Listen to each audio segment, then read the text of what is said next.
تعالوا معايا النهارده جبت لكم مكان كنز. طبعا اي حد عنده عروسه بيجهزها واي حد عنده مناسبه حلوه سواء صيفي او شتوي عايزه تجيبي جهاز عروستك الحلوه يبقى عليكي وعلى عبايات ابو نوح. بجد عبايات ابو نوح فخر العباية السوري في مصر بمعنى الكلمه سواء صيفي او شتوي. تعالوا عند ابو نوح النهارده. انا رحت كده زي ما انتم شايفين وعاوزه اقول لكم ان انا اتصدمت من الاشكال الحلوه بجد. انا مش اول مره اتعامل مع ابو نوح او اروح له، ولكن فعلا فعلا ابو نوح فخر العباية السوري في مصر.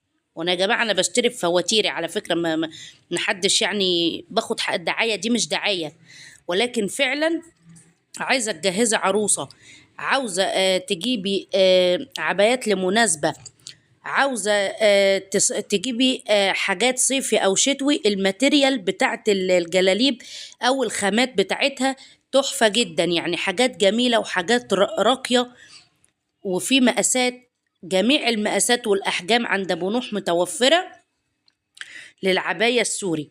عباية شيك جدا، يعني أنا عارفة إن محلات العبايات السوري كتير في مصر، ولكن ده المصنع نفسه هو بيصنع في المكان ده. وعايزة أقول لكم إن العبايات حاجة من الفخامة والرقي وتناسب جميع الأغراض والمقاسات. بصوا بقى، أنا هنا كنت بقيس بقى، جبت لي كام واحدة كده أقيسهم. أنا مش شرط إن أنا أكون خدتهم يعني كلهم، ولكن بصوا العبايات دي عباية حلوة قوي، منها الالوان متوفر منها اللون اللي عليا اللي هو البترولي ده والنبيتي. العبايه دي نظام ملحفه، سعرها 550 جنيه، ولكن شيك جدا. ولكن هي عشان خاطر الناس اللي هي مليانه زي حالتي كده فهي هتعرضهم اكتر، ففي اكتر من ماتيريال وخامه ونوع زي ما انتم شايفين كده. يعني عايزه اقول لكم بس شوفوا كده التطريز بتاع العبايه نفسه، الفاشون بتاع العبايه نفسه عامل ازاي. يعني انا بجد مبسوطه من المكان ده في مصر يا جماعه. ابو نوح مع عنوانه كورنيش النيل كورنيش على كورنيش الوراق عند مصنع الكراسي بعد وزاره الري، بعد وزاره الري على كورنيش النيل في الوراق. بصوا عايزه اقول لكم يعني شياكه واناقه.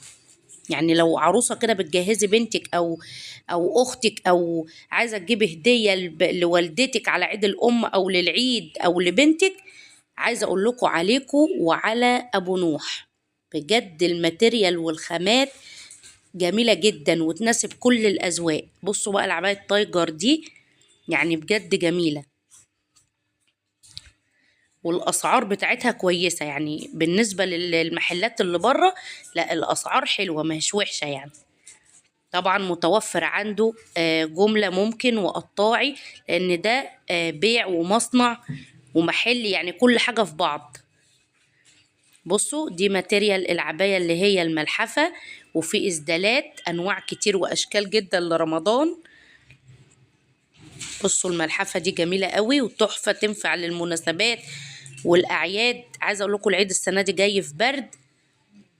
بصوا الخامات والالوان بتاعت الحاجه جميله، وهو في تصفيات في الشتوي كويسه دلوقتي، ولكن بقى شغل الصيفي كمان تحفه، يعني شغل الصيفي تحفه التحفه يا جماعه. مكان ابو نوح كورنيش النيل، قصدي كورنيش الوراق عند وزاره الري. بصوا عشان اثبت لكم بس الفاتوره اهي. يلا بقى روحوا هاتوا بقى من ابو نوح وادعوا لي وجهزي عروستك باشيك حاجه.